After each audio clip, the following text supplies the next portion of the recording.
Udah. Assalamualaikum warahmatullahi wabarakatuh. Selamat malam semuanya, khususnya Ibu Wina Puspitasari. Pertama-tama marilah kita panjatkan puji dan syukur kehadirat Allah Subhanahu wa taala karena telah memberikan rahmat dan kesehatan sehingga kita dapat berkumpul di ruangan Zoom pada malam kali ini. Adapun topik yang akan kami bahas pada kesempatan kali ini yaitu managing conflict in relationship. Perkenalkan, nama saya Nur Aulia akan bertugas sebagai moderator untuk memandu jalannya presentasi pada kali ini. Adapun kelompok 9, yang pertama ada Dian Yusuf, kedua ada Lintang Rahayu Nintias, dan saya sendiri Nur Aulia. Boleh di next.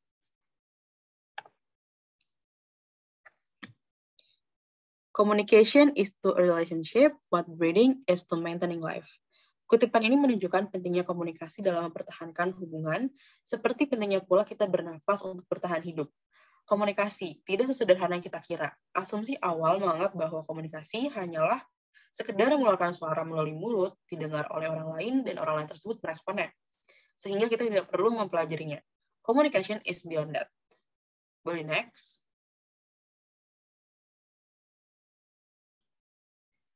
Adapun pokok pembahasan presentasi kami yaitu ada pertama konflik dalam komunikasi antar pribadi, kedua macam-macam gaya manajemen konflik, ketiga strategi manajemen konflik, keempat 5 jenis gaya manajemen konflik, dan 3 metode manajemen konflik. Boleh di next. Pengertian konflik. Menurut Robin 1996, konflik merupakan suatu proses yang mulai bila satu pihak merasakan bahwa suatu pihak lain telah mempengaruhi secara negatif atau akan segera mempengaruhi secara negatif. Definisi ini mencakup rentang yang luas dari konflik yang dialami orang dalam organisasi, seperti ketidakcocokan tujuan, perbedaan dalam penafsiran fakta, ketidaksepakatan yang didasarkan pada pengharapan perilaku, dan sebagainya. Boleh next. Komunikasi antar pribadi. Komunikasi antar pribadi adalah komunikasi yang terjadi antara dua orang yang telah membangun hubungan, orang-orang yang sedemikian rupa terhubung menurut De Vito 2001. Konflik komunikasi antar pribadi. Konflik dalam KAP mengarah pada suatu ketidaksepahaman antara individu yang terhubung, teman dekat, kekasih, atau anggota keluarga. Kata terhubung menekankan pada posisi dan perilaku masing-masing pihak yang mempengaruhi pihak lain. Konflik juga bagian dari setiap hubungan antar pribadi, antara orang tua dan remaja, kakak dan adik, atau teman kerja. Konflik tidak selalu berdampak negatif bagi hubungan. Faktanya, konflik dapat mendorong kemandirian dan perkembangan peran sosial. Dari sisi positifnya, konflik juga dapat memaksa untuk salah dan berusaha mencari solusi yang potensial. Nah, jika kita menggunakan strategi konflik yang produktif, beberapa hubungan di antara yang lain itu akan menjadi lebih kuat, sehat, dan lebih memuaskan daripada sebelumnya. R.R. Blake dan J. Moulton juga mengembangkan teori grid yang disusun berdasarkan 2 dimensi, yaitu perhatian manajer terhadap orang atau bawahan dan perhatian manajer terhadap produksi. Boleh di next. Selanjutnya akan dijelaskan oleh rekan saya, Dian Yusuf. Oke, baik. Terima kasih kepada moderator. Selanjutnya saya akan melanjut materi pada kali ini, yaitu macam-macam gaya manajemen konflik. Yang pertama ada memaksa atau forcing. Memaksa atau forcing yaitu berupaya memaksakan kehendaknya untuk meningkatkan produksi dengan mengabaikan orang lain jika menemui situasi konflik. Yang kedua ada konfrontasi atau confrontation, yaitu berupaya berkonfrontasi untuk meningkatkan produksi dan dalam waktu bersamaan, yakni berkonfrontasi. Yang ketiga ada kompromi atau compromising, yaitu berkompromi mengenai tingkat produksi organisasi demi memenuhi kesejahteraan bawahannya. Yang keempat ada menarik diri atau withdraw, yang mana bersikap secara pasif seolah-olah tidak terjadi konflik dan tidak mau menghadapi konflik. Yang kelima ada mengakomodasi atau smoothing, yang mana memiliki arti adalah menyerah pada keinginan lawan. Teori grid oleh R.R. Blake and G. Teori grid ini disusun berdasarkan 2 dimensi, yaitu perhatian manajer terhadap orang atau bawahan dan perhatian manajer terhadap produksi, yang sebelumnya sudah disampaikan oleh Nur Aulia. Next. Selanjutnya ada strategi manajemen konflik. Yang pertama ada strategi menang kalah. Yang mana strategi ini ada kalanya pihak tertentu menggunakan wewenang atau kekuasaan untuk memenangkan atau menekan pihak lain. Yang kedua ada strategi kalah-kalah. Strategi ini dapat berupa kompromi, di mana kedua belah pihak berkorban untuk kepentingan bersama. Yang ketiga ada strategi menang-menang. Konflik ini dipecahkan melalui problem solving. Metode ini dianggap paling baik karena tidak ada pihak yang dirugikan. Next. Oh iya, satu lagi. Ini menurut manajemen konflik dari Gordon dan Miftah Toha dalam Sophia 2008. Baik, next. Metode manajemen konflik. 3 metode manajemen konflik oleh Winardi 2007. Yang pertama ada dominasi atau supresi, yaitu dengan cara memaksa, membujuk, menghindari, dan keinginan mayoritas. Yang kedua ada kompromis, yaitu dengan separasi, arbitrasi, dan mengambil keputusan berdasarkan faktor kebetulan.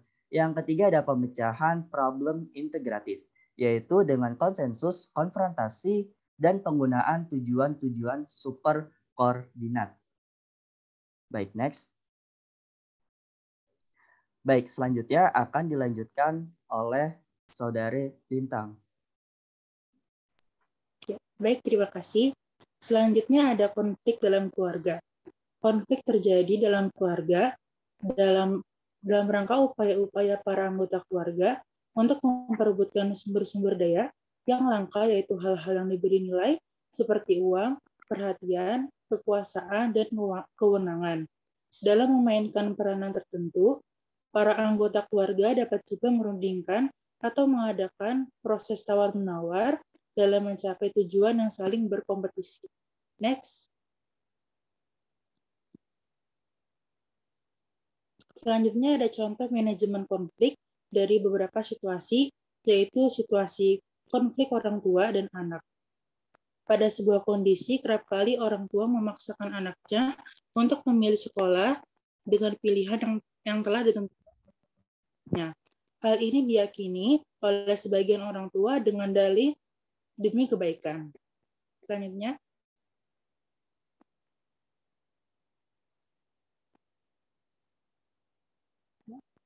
manajemen konflik dalam keluarga, penyelesaian konflik dan dengan orientasi percakapan. Pada keluarga yang menggunakan pendekatan percakapan remaja, cenderung menyatakan kepuasan terhadap cara orang tua menyelesaikan konflik.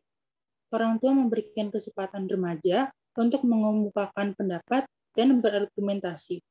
Remaja merasa kesempatan untuk mengemukakan pendapat juga berarti sebuah bentuk penerimaan orang tua terhadap anak. Meskipun remaja memahami bahwa kondisi percakapan yang mengandung unsur argumentasi akan sering terulang antara orang tua dan remaja.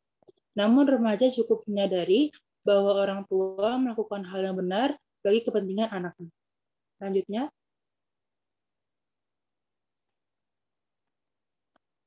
konflik dalam hubungan asmara. Menurut Connolly dan McIsaac, mengatakan 3 tahapan perkembangan yang mencirikan asmara di masa dewasa awal, yaitu mulai memasuki afiliasi dan atraksi romantis, lalu mengeksplorasi relasi romantis, dan yang terakhir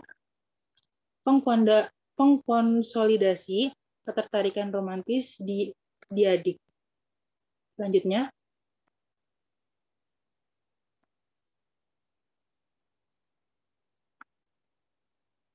konflik asmara.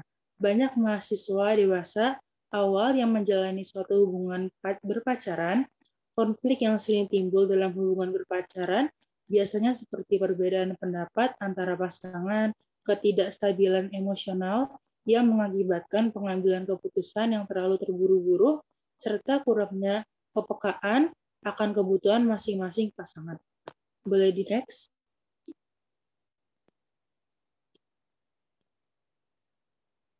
Manajemen konflik dalam asmara. Yang pertama, dalam hal mandiri, dalam mengambil sebuah keputusan, pernyataan tersebut setiap pasangan harus dapat menyikapi sebuah permasalahan dengan lebih dewasa lagi. Yang kedua, mengelola pikiran dan perasaan. Pasangan diharapkan mampu menggunakan akal dan perasaan dalam menyelesaikan sebuah permasalahan yang terjadi. Yang ketiga, kesadaran diri. Pasangan agar memiliki manajemen yang baik harus mampu mengakui sebuah kesalahan yang diperbuat dan mau meminta maaf. Boleh next?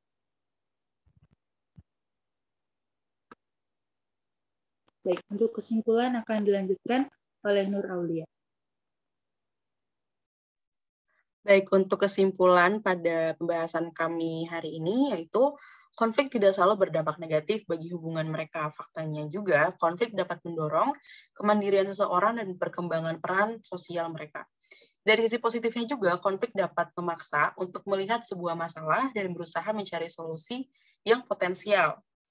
Jika menggunakan strategi konflik yang produktif, hubungan juga akan menjadi lebih kuat, sehat, dan lebih memuaskan daripada sebelumnya.